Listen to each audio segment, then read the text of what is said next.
Hello everyone, எல்லாரும் எப்படி இருக்கிறீங்கள்? இன்னும் ஒரு இன்ட்ரெஸ்டிங்கான வீடியோ ஒன்றில் உங்கள் எல்லாரையும் சந்திப்பதில் மிக்க சந்தோஷம். இன்றைக்கு வீடியோ பார்த்தீங்களென்றால் இது ஒரு 3 டே எடுக்கப்பட்டு கொஞ்சம் கொஞ்சமாக டைம் கிடைக்கிற நேரமெல்லாம் ஷூட் பண்ணின ஒரு வீடியோ தான் பார்க்க போகிறீங்க. இதோடைய 1/2 கிலோ பீஃப் பிரியாணி எப்படி செய்த வேண்டும் ஈஸியான ஒரு மெதட்டும் நான் இதில் உங்களுக்காக ஷேர் பண்ணியிருக்கிறேன். ப்ளீஸ் இந்த வீடியோ முழுமையாக பாருங்க. வீடியோ பிடிச்சிருந்தா வீடியோக்கு ஒரு லைக் கொடுங்க. நீங்கள் கொடுக்கக்கூடிய அந்த ஒரு லைக் என்னுடைய வீடியோ என்ன நிறைய பேர் கொண்டு சேர்க்கிறதுக்கு உதவியாக இருக்கும். இன்றைக்கு காலையிலேயே பிள்ளைகளும் ஸ்கூல் வந்து ஹாலிடேன்றதால் பிள்ளைகளும் வீட்டை நிற்கணும். அதோட ஒருக்கா மார்க்கெட்டுக்கு போட்டு வருவோம்ன்ட்டு இன்றைக்கு ஹஸ்பண்டுக்கும் லீவு. அப்போ எல்லாருமே மார்க்கெட்டுக்கு போயிட்டு வந்து அங்கே நிறைய பழங்கள் வேண்டி கொண்டு வந்தேன். அதை விட இப்போ சீசனுக்கு என்னென்ன பழங்கள் கூடுதலாக கிடைக்கிறேன்ட்டு தான் நான் இப்போ இதில் உங்களுக்கு ஷேர் பண்ணியிருக்கிறேன். இதில் நீங்கள் பார்க்குற எல்லா பழங்களுமே இப்போ சீசனல் பழங்களாக இருக்குது. நிறைய பழங்கள் வந்தோன்னு இருக்குது. அதோட இப்போ ஸ்வீட் கோனும் வந்து சீசன்ன்றதால் நிறைய ஸ்வீட் கோனும் இப்போ வந்து மார்க்கெட்டில் கிடைக்குது. நீங்கள் யாராச்சும் மூல் ஹவுஸ்லேயோ அல்லது வர்ற இடத்து கிட்டவா நீங்கள் இங்கே இருந்தாலும் நீங்கள் இந்த பழங்களை நல்ல ஃப்ரெஷ்ஷாகவே நீங்கள் இங்கே வேண்டிக் கொள்ளலாம். நிறைய பேர் அக்கா என்னென்ன மார்க்கெட்டில் வருகுதுண்டு சொல்லுங்கோ காட்டுங்கொண்டு கேட்குறீங்க. மார்க்கெட்டில் இன்றைக்கு நிறைய சனம்ன்றதால் அங்கே எனக்கு வீடியோ எடுக்க முடியலை. அதை விட சரியான மழை, அதால் எனக்கு வீடியோ எடுக்கவே கொஞ்சம் கூட முடியலை. என்னென்னா அவ்வளவு மழை. நாங்களும் கொஞ்சம் நனைஞ்சு தான் வீட்டை வந்தே சேர்ந்த நாங்கள். அப்போ அதால் நான் வீட்டை என்ன வேண்டி கொண்டு வந்தேன்ட்டு தான் உங்களுக்கு இப்போ காட்டியிருக்கிறேன். இதோட பார்த்திங்கன்னா நாங்களும் மார்க்கெட்டால் வந்து நிற்க சர்ப்ரைஸாக எங்களுக்கு இந்த சின்ன குட்டிகளும் வந்தனும் இப்போ அவையால் தான் இப்போ விளையாடி கொண்டிருக்கணும். இப்போ இங்கால பார்த்தீங்களென்றால் நான் பீஃப் பிரியாணி, அதாவது இலகுவா, அதாவது நாங்கள் நினைச்ச உடனே இப்போ வீட்டுக்கு ஒரு விருந்தினர் வந்துட்டுனுமென்றால் நாங்கள் எப்படி உடனேயும் பீஃப் பிரியாணி செய்யலாம்னு தான் நான் இதில் உங்களுக்கு ஷேர் பண்ணியிருக்கிறேன். இதில் பார்த்தீங்களென்றால் நான் 200 கிராம் வெங்காயத்தை நீளமாக வெட்டி சேர்த்துருக்குறேன். அதோட கொஞ்சம் பட்டை, கிராம்பு, பிரிஞ்சியில் ஏலக்காய் எல்லாம் சேர்த்துருக்குறேன். இதோட பார்த்தீங்களென்றால் இஞ்சி உள்ளியும் பேஸ்ட்டாக நான் இதில் சேர்த்துருக்கிறேன். நான் டிஸ்கிரிப்ஷனில் உங்களுக்கு எவ்வளோ நான் அதில் அளவுகள் போட்டுறேன். நீங்கள் அதுக்கேற்ற மாதிரி இந்த பீஃப் பிரியாணியை நீங்கள் செய்து கொள்ளலாம். ஆல்ரெடி நான் மட்டன் பிரியாணியும் உங்களுக்கு டீட்டெயில்டான ரெசிப்பியாக ஷேர் பண்ணியிருக்கிறேன். அதில் இருக்கக்கூடிய இன்க்ரீடியன்ட்ஸு எல்லாமே இதுக்கும் பொருந்தும். ஆனால் நீங்கள் புதுசாக நிறைய பேர் பார்க்குறீங்க, உங்களுக்காக நான் டிஸ்கிரிப்ஷனில் எல்லா அளவுகளுமே நான் மென்ஷன் பண்ணி விடுவேன். இதோட பார்த்தீங்களென்றால் நான் கட் பண்ணி வச்சுருக்கிற 200 கிராம் தக்காளி பழத்தையும் நான் இதில் சேர்த்து நல்லா வதக்கி விட போகிறேன். நீங்கள் ஒரு 10 செகண்ட் அப்படி நீங்கள் வதக்கினீங்களென்றாலே இதெல்லாம் எங்களுக்கு நல்ல வடிவாக வதங்கிடும். உங்களுடைய உரைப்புக்கு தேவையான அளவு நீங்கள் தூள் சேர்த்து கொள்ளுங்க. நான் 1.5 டேபிள் ஸ்பூன் தனி மிளகாய் தூள் சேர்த்துருக்கிறேன். நீங்கள் சில பேர் நிறைய உரைப்பாக சாப்பிடுவீங்கன்னா நீங்கள் உங்களோட விருப்பத்துக்கு நீங்கள் இந்த தனி மிளகாய்த்தூளை சேர்த்து கொள்ளலாம். இப்போ மிளகாய்த்தூளையும் சேர்த்து நாங்கள் இதில் வதக்கி விடும்போது பார்த்திங்கன்னா எங்களுடைய அந்த பிரியாணி வந்து நல்ல கலராக எங்களுக்கு வரும். இதில் நாங்கள் எந்த கலரும் சேர்க்க வேண்டிய தேவையே வராது. 1 டேபிள் ஸ்பூன் உப்பு நான் சேர்த்து கொள்ளுறேன். ஏனென்று பார்த்திங்கன்னா உப்பு குறைஞ்சால் நாங்கள் போட்டு மிக்ஸ் பண்ணி கொள்ளலாம். ஆனால் உப்பு கூடினால் எதுக்குமே செய்ய முடியாது. அதால் நான் இப்போதைக்கு 1 டேபிள் ஸ்பூன் சேர்த்துருக்கிறேன். அதுவே எனக்கு போதுமானது. இப்போ பாருங்கள் எல்லாத்தையும் சேர்த்து இது அளவுக்கு நான் வதக்கி எடுத்துட்டேன். இப்போ ஒரு 1/2 கை அளவுக்கு புதினாவும் மல்லி இலையும் சேர்த்துக்கொள்கிறேன். இதில் வந்து எங்களுக்கு மல்லியில் புதினா சேர்த்த மாதிரியும் இருக்கணும், சேர்க்காத மாதிரியும் இருக்கணும். அந்த ஃப்ளேவர் அதுதான் இந்த பிரியாணிக்கு வந்து அவ்வளோ ஒரு டேஸ்ட்டாக இருக்கும். இதோடைய 100 கிராம் நல்ல ஒரு திக்கான தயிரும் சேர்த்துக்கொள்கிறேன். இப்போ இதெல்லாத்தையும் சேர்த்து நல்ல வடிவாக மிக்ஸ் பண்ணி விடுறோம். இப்போ பார்த்தீங்களா எல்லா இன்க்ரீடியன்ஸையும் நாங்கள் சேர்த்து மிக்ஸ் பண்ணும்போது எங்களுக்கு அதிலேயே கொஞ்சம் ஒரு தன்மைக்கு இந்த கிரேவி மாதிரி எங்களுக்கு இது வந்திருக்குது. தயிரை வந்து கட்டி இல்லாமல் நல்ல வடிவாக மிக்ஸ் பண்ணி விடுங்கோ. இங்கெல்லாம் பார்த்தீங்கன்னா இந்த பீஃபை நான் புரிம்பாவே மஞ்சளும் உப்பும் போட்டு அவிச்செடுத்து வச்சுருக்கிறேன். ஏன்னாடா பீஃபை போட்டு நாங்கள் பிரியாணி அவிச்சு செய்யும்போது கொஞ்சம் லேட்டாகும். இது நாங்கள் ஈஸியாக செய்கிறதுக்காக நான் இது போல் அவிச்செடுத்து வச்சுருக்கிறேன். அந்த தண்ணியோடையே நாங்கள் இதில் சேர்த்தமெண்டால் தான் எங்களுக்கு இந்த பீஃப் பிரியாணி வந்து அவ்வளவு ஃப்ளேவராக இருக்கும். இப்போ பாருங்கோ அந்த அவிச்சு வச்சுக்கிற இறைச்சியையும் எல்லாம் சேர்த்து போட்டு இப்போ இதில் நான் ஒரு 650 700 ml தண்ணி நான் இதில் சேர்த்துருக்கிறேன். நீங்கள் உங்கள் அரிசிக்கு ஏற்ற மாதிரி நீங்கள் சேர்த்துக்கணும். சில அரிசி கொஞ்சம் கூட குழஞ்சிரும், சில அரிசி நின்று அவியக்கூடியது. இதில் பார்த்திங்கன்னா இந்த கீர் மாக்கில் தான் நான் அரிசி எடுத்திருக்கிறேன். 1/2 கிலோ அரிசி எடுத்திருக்கிறேன். நல்ல வடிவாக ஒரு 2-3 தடவை கழுவி போட்டு அரை மடத்தியாலங்கள், அதாவது 30 நிமிடம் நான் ஊற வச்சிருக்கிறேன். இனி எங்களுக்கு அந்த தண்ணி ஓரளவு ஒரு 5 நிமிஷம் கொதித்து வந்த பிறகு அந்த அரிசியையும் சேர்த்து அப்படியே நாங்கள் மூடிவிட வேண்டியது தான். ஒரு 5 நிமிடம் நான் இந்த விட்ட தண்ணியோடு சேர்த்து பாருங்கோ, இந்த மசாலாலாம் நல்லா கொதித்து வந்துட்டுது. ஏனென்றால் இதை நாங்கள் வற்ற விட வேண்டிய தேவையில்லை. ஏனென்றால் இதுக்கு நீ அரிசி போட போகிறேன். இப்படியே ஊற வச்ச அரிசியை நல்ல வடிவாக தண்ணி எல்லாத்தையும் வடித்து போட்டு பாருங்கோ இதில் நான் சேர்த்துட்டேன். இப்போ அரிசியை சேர்த்து போட்டு நல்ல வடிவாக மிக்ஸ் பண்ணி விட போகிறேன். இந்த மசாலா அரிசியோட நல்ல வடிவாக சேர்ந்து ரெண்டும் அவியும் போது இந்த பிரியாணி நல்ல கலராகவும் அதை விட நல்ல டேஸ்டாகவும் எங்களுக்கு இருக்கும். இது போல் நல்ல வடிவாக நாங்கள் இப்பயே மிக்ஸ் பண்ணி விட்டுட வேணும். பிறகு எங்களால் மிக்ஸ் பண்ண முடியாது. ஏனெண்டா இந்த அரிசி எங்களுக்கு சில வேளையில் உடைஞ்சு துண்டு துண்டாக இருந்தேன்டா பிரியாணி பார்க்கும்போது எங்களுக்கு அழகாக இருக்காது. இப்போ பாருங்கள், இது போல் நல்ல வடிவாக மிக்ஸ் பண்ணி விட்டுட்டு நான் இந்த மூடியால் மூடி விட போகிறேன். இந்த மூடியால் விட்டு ஒரு 30 செகண்ட் கழித்து திருப்பியும் பாருங்க நான் இது போல் மிக்ஸ் பண்ணி விடுறேன். உங்களுக்கு பார்க்கும்போதே தெரியுது நான் அப்போ காட்டினதுக்கும் இப்போ காட்டினதுக்கும் தண்ணி எல்லாம் எங்களுக்கு ஓரளவுக்கு வற்றி இருக்குது.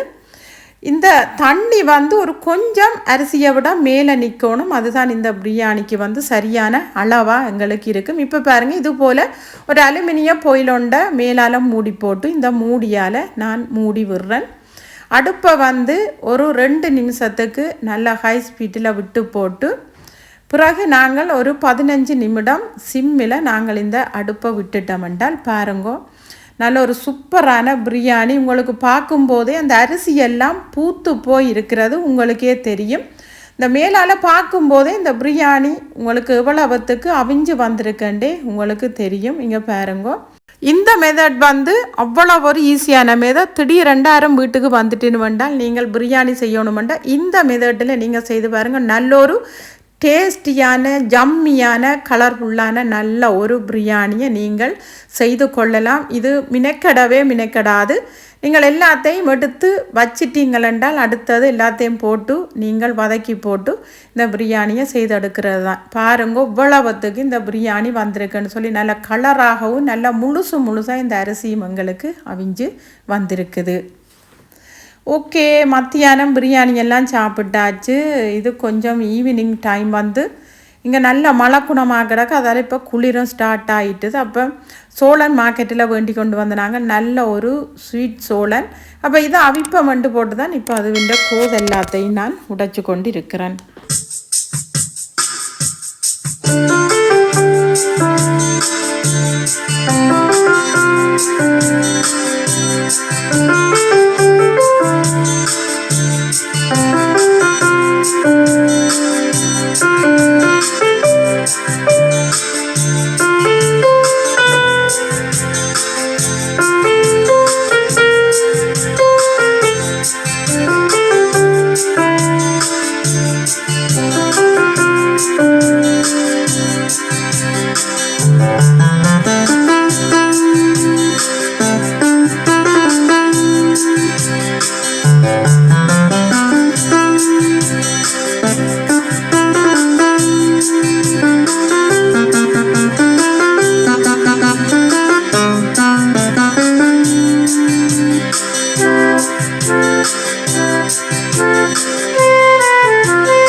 அப்படியே அடுத்த நாள் ஈவினிங் தான் கண்டினியூ ஆகுது. புஃபை ரோயலுக்கு போவோம்ன்ட்டு கடைக்கு இப்போ அங்கே நிற்கிறேன். இப்போ கடை திறந்துட்டாங்க. இந்த கடை வாசல்லே பார்த்தீங்களென்றால் இது போல் நல்ல ஒரு அக்குவாரியம் ஒன்று இருக்குது. அந்த ஓப்பன் அக்குவாரியம் தான். நிறைய கோல்ட் ஃபிஷ் எல்லாம் அதுக்குள்ளே நிற்குது. இந்த தண்ணி எல்லாம் இப்படி ஊற்றப்படுது. அந்த தண்ணின்ற சத்தமே அவ்வளோ ஒரு அழகாகவும் நல்ல ஒரு சத்தமாக இருந்து நல்ல ஒரு அமைதியான நல்ல ஒரு நீட்டான பிளேஸ் ஒன்று தான். இப்போ இப்படியே கடைக்குள்ளே போயிட்டோம். இப்போ கடைக்குள்ளே போயிட்டு அங்கே என்னென்ன இருக்குதுன்ட்டு நான் உங்களுக்கு காட்டுறேன்.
இந்த vlog அப்படியே 3வது நாள் கண்டினியூ ஆகுது.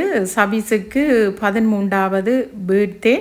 அப்போ அந்த பர்த்டேக்கு சிம்பிளாக அவருக்கு பாஸ்கெட் பால் டீமில் இருக்கிறபடியாக பாஸ்கெட் பால் கேக் தான் அவருக்கு பிடிக்கும். அப்போ அந்த டீமிலேயே இந்த பலூன் எல்லாம் சிம்பிளாகவே டெக்கரேஷன் பண்ணியாச்சு. இங்கே வேறு யாருமே என்னுடைய ஃப்ரெண்டு ஃபேமிலி வந்திருந்தது. அவளும் இது அவையுடைய பிள்ளையெல்லாம் 3 பேர். உண்மையில் இப்போ ஃப்ரெண்டுன்னு சொல்கிறதுக்கு அப்பால் என்னென்னு சொல்கிறது, எங்களோட ஃபேமிலியோட ஒரு ஆக்கள் மாதிரி தான். எனக்கு உண்மையில் என்னுடைய ஃப்ரெண்டு ஃபேமிலி வந்தது அவ்வளவுக்கு சர்ப்ரைஸ் ஆகிருந்தது. எனக்கு எப்படி ஃப்ரெண்டுன்னு பார்த்தீங்களென்றால் என்னுடைய சனல் பார்த்து ஒரு சப்ஸ்கிரைபராக வந்து பரிசில் இருந்து இப்போ இங்கே மூல் ஹவுஸில் வந்திருக்கிறாள். அதுக்கு பிறகு எனக்கு உண்மையில் இந்த ஃப்ரெண்டு என்னண்டு எனக்கு சொல்கிறேன்டே தெரியலை, அவ்வளவுக்கு பிடிச்ச ஒரு ஃப்ரெண்டு. இந்த வீடியோவை நிறைய என்னுடைய ஃப்ரெண்ட்ஸாக்கள் நீங்கள் பார்ப்பீங்கள். இங்கே ஃப்ரெண்ட்ஸுகள் என்றாலும் இப்போ என்னுடைய மகனுக்கு பர்த்டே நீங்கள் வாங்கோன்னு சொன்னால் தான் வருவினோம். ஆனால் இவள் வந்து எப்படி என்று பார்த்தீங்களென்றால், நீ கேக் வெட்டுறியோ இல்லையோ நான் கேக் வேண்டி கொண்டு வந்து அவனுக்கு வெட்டுவேனென்று சொல்கிற ஃப்ரெண்டு தான் இவள். ஏனெண்டா நான் எதிர்பார்க்காம சர்ப்ரைஸாக தான் அவள் வந்தவள். உண்மையில் பார்த்தீங்களென்றால் இந்த காலம் வந்து சகோதரங்களும் ஆரெண்டாலும் சொல்லாமல் போகக்கூடாண்டு நினைக்கிற இந்த நாளையல்ல. நான் பர்த்டேக்கு வாண்டு ஒட்டு பார்த்தா கூட நான் சொல்லையில், ஆனால் ஃபேமிலியாக வந்து அவ்வளவுக்கு என்ஜாய் பண்ணிட்டு போயிருக்குன்னு உண்மையில் ரொம்ப ரொம்ப நன்றி. அவளுக்கு ஜெனாதான் பேர். அவள் கட்டாயம் இந்த வீடியோ எந்த ஒரு வீடியோ கூட அவள் பார்க்க விட மாட்டாள். அவ்வளவுக்கு இந்த வீடியோவை பிடிச்சு பார்க்குற ஒரு ஃப்ரெண்டு. ஓகே, இப்போ அவைகளும் வந்து எல்லோரும் என்ஜாய் பண்ணி விட்டால் போயிட்டுன்னு இப்போ நேரம் வந்து 1 மணி ஆகுது. அதுக்கிடையில் லேசாக இந்த கிச்சனை வந்து க்ளீன் பண்ணுவோம்ன்ட்டு போட்டு தான் இப்போ அந்த வேலையெல்லாம் செய்து கொண்டிருக்கிறேன். இப்போ மிஷினில் அடுக்கிறதுல மிஷினில் அடுக்கி விட்டுட்டோம்னால் காலையில் வந்து பார்க்கும்போது எங்களுக்கு பெரிய வேலை இருக்கிற மாதிரி எதுவுமே தோணாது. நார்மலாகவே ரூட்டீனாக நாங்கள் என்ன செய்கிறோமோ அதுதான் எங்களுக்கு செய்கிற வேலையாகவே இருக்கும். இப்போ அதால் இப்போ படுக்கிறதுக்கு முதல் இந்த வேலையில் கொஞ்சம் செய்து எல்லாம் அரேஞ்ச் பண்ணிவிட்டு படுப்போம்ட்டு போட்டு தான் இப்போ நான் இந்த வேலையில் செய்து கொண்டு இருக்கிறேன்.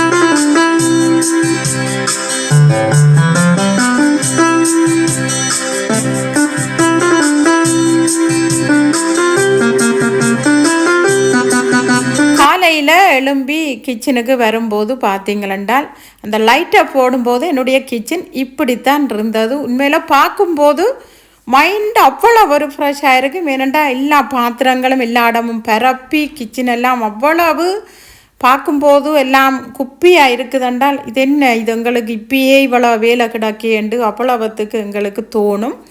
ஆனால் இங்கே பாருங்கோ லேசாக தான் நான் எல்லாமே அரேஞ்ச் பண்ணி வச்சுட்டு படுத்த நாங்கள் காலையில் டீ குடிக்க எழும்பி பார்க்கும்போது இந்த கிச்சன் கவுண்டர் டாப் வந்து உண்மையில் அவ்வளவுத்துக்கு அழகாக இருக்குது.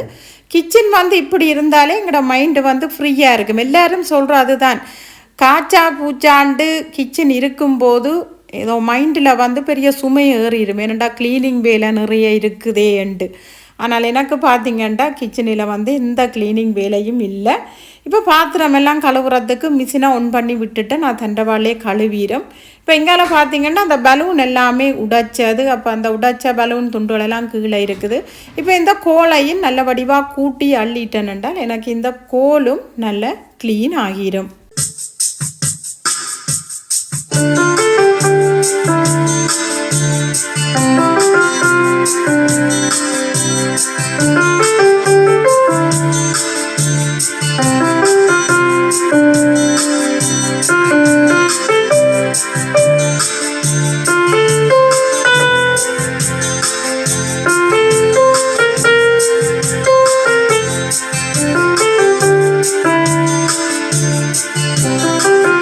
இப்போ எல்லா க்ளீனிங் வேலையுமே முடிச்சாச்சு. இப்போ என்னுடைய மகன் சொன்னார் இரவே அவர் கிஃப்ட் எல்லாமே உடைச்சி பார்த்துட்டு அப்போ ஒருக்கா வீடியோவில் காட்டுவோம் ஜெனாண்டா தந்த கிஃப்ட்டு என்று சொல்லிட்டு லாகோஸ்ட் பேக் தான் அவருக்கு நல்ல ஒரு பிடிச்ச ஒரு பேக். அந்த கலர் உண்மையில் அவருக்கு நல்லா பிடிச்சிருக்காமன்னு சொல்லி இதில் அங்களுக்கு வந்து தேங்க்யூ சொல்லுங்கோன்னு சொல்லி காட்டியிருந்தேன். உண்மையில் அவருக்கு ஒரு பிடிச்ச ஒரு கிஃப்ட் அங்கே சிரித்து கொண்டிருக்கிறார் பாருங்கோ. இங்கெல்லாம் பார்த்தீங்களென்றால் கொஞ்சம் இருப்பமெண்டு போட்டு சரி இருந்து டிவி பார்க்குறத விட ஒரு 2-3 நிமிஷம் இந்த பியானோவை போடுவோம்மென்று சொல்லி போட்டு இப்போ பிள்ளைகள் பழகிக்க நானும் அப்பப்போ சில நோட்ஸுகளை வந்து பழகி வச்சுருக்கிறேன். அப்போ ஓகே இப்போ அதை செய்வோம்மென்று சொல்லி போட்டு தான் இப்போ ஒரு கொஞ்சத்துக்கு நான் அதிலிருந்து செய்து கொண்டிருக்கிறேன்.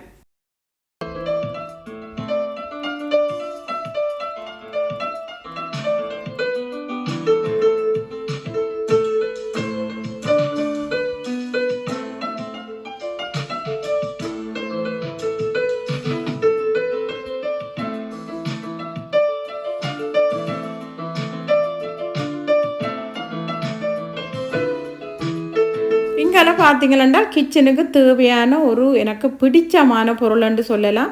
நிறைய நாளாக பார்த்து கொண்டு இருந்தேன். இப்போ தான் எனக்கு நல்ல மலிவாகவே கிடைச்சது. சரி ஓகே என்று போட்டு இந்த அடுப்பில் வைக்கக்கூடிய தண்ணி பாயில் பண்ணலாம், சூப் வைக்கலாம், கேஸ் அடுப்பில் யூஸ் பண்ணி கொள்ளலாம். இப்போ அதில் ஒரு கண்ணாடி போல் வேண்டியிருக்கிறேன். இங்கெல்லாம் பார்த்தீங்களென்றால் இந்த எனாமலில் நல்ல ஒரு வடிவான கேட்டல் ஒன்று வாங்கியிருக்கிறேன். இதுவும் பார்த்தீங்களென்றால் நாங்கள் தேயிலையை போட்டும் இதுக்குள்ள நாங்கள் அவிய விட்டு நல்ல சாயமாவும் டீ குடிக்கலாம். தண்ணியை கொதிக்க வச்சும் நாங்கள் தேயிலையில் ஊற்றி டீ குடிக்கலாம். ஆனால் பார்க்கும்போது அவ்வளோ ஒரு அழகாக இருந்தது. ஆனால் இது ரெண்டும் நான் நினைக்கவே இல்லை இவ்வளவு மலிவாக கிடைக்க வேண்டும். மலிவாக கிடைச்சது. அப்போ அதையும் நான் இன்டர்நெட்டில் கமாண்ட் பண்ணி எடுத்திருக்கிறேன். இங்கால பார்த்தீங்களா நான் பேக்கும் எனக்கு என்னுடைய ஹஸ்பண்ட் வந்து வேண்டி தந்திருக்கிறேன். இது இப்போ கடைசியாக வந்த மாடல். இந்த பேக் எனக்கு பார்க்கும்போதே பிடிச்சிருந்தது. ஆனால் நான் வேறு கலர் கேட்டிருந்தேன் இதே மாடலில். அந்த கலர் இல்லையா. அப்போ இதில் தான் 6 பேக் வந்தது. 6 முடிஞ்சுது. இது ஒன்று தான் இருக்குன்னு சொல்லி கடையில் இருந்த கடைக்காரி சொன்னாள். சரி ஓகே, அப்போ இந்த மாடல் எனக்கு பிடிச்சிருக்கு, இந்த கலரும் வந்து நல்லா இருக்குது, அப்போ வாங்குவோமென்று போட்டு பார்த்தீங்கன்னா இந்த உள்ளுக்குள்ளேயும் இன்னொரு சின்ன ஒரு பர்ஸ் மாதிரி ஒரு கைப்பிடி பேக்கும் இருக்குது. இந்த பேக்குக்குள்ளே நாங்கள் டாக்குமெண்ட்ஸ் அதுகள் எல்லாத்தையும் வச்சுட்டு கொண்டு போனால் கொஞ்சம் எங்களுக்கு நல்ல செக்யூரிட்டியாக இருக்கும். ஆனால் நல்ல மாடல் பேக். இந்த பெல்ட்டு வந்து ஒரு பெல்ட் அதை விட கூட்டி குறைச்சி நாங்கள் இதை யூஸ் பண்ணி கொள்ளலாம். அவ்வளோ ஒரு சூப்பராக இருந்தது. இதுவும் எனக்கு ஹஸ்பண்ட் வாங்கி தந்திருக்கிறேன். இதில் நான் காட்டின பொருளெல்லாம் பார்த்தீங்களென்றால் கிஃப்டாக வந்ததும், இது எங்களுடைய சொந்த பணத்தில் வாங்கினதும். இது வந்து எந்த கம்பெனிக்கும் விளம்பரம் இல்லை. இது முழுக்க எங்களுடைய பணம். ஓகே ஃப்ரெண்ட்ஸ், இதோட இந்த வீடியோவை நான் முடிச்சுக்கொள்கிறேன். இந்த வீடியோ உங்களுக்கு பிடிச்சிருக்குமென்று நினைக்கிறேன், இன்ட்ரெஸ்டிங்காக இருந்திருக்குமென்று நினைக்கிறேன். அப்படி இந்த வீடியோ உங்களுக்கு பிடிச்சிருந்தா உங்கள் ஃப்ரெண்ட்ஸ் அண்ட் ஃபேமிலி கூட ஷேர் பண்ணுங்க. வீடியோக்கு ஒரு லைக் கொடுங்க. என்னுடைய சேனலுக்கு நீங்கள் ஃபர்ஸ்ட் டைமாக இருந்தால் சேனலை சப்ஸ்கிரைப் பண்ணி சப்போர்ட் பண்ணுங்க ஃப்ரெண்ட்ஸ். இது போல் இன்னும் ஒரு இன்ட்ரெஸ்டிங்கான வீடியோ ஒன்றில் உங்கள் எல்லாரையும் சந்திக்கும் வரை டேக் கேர், பை.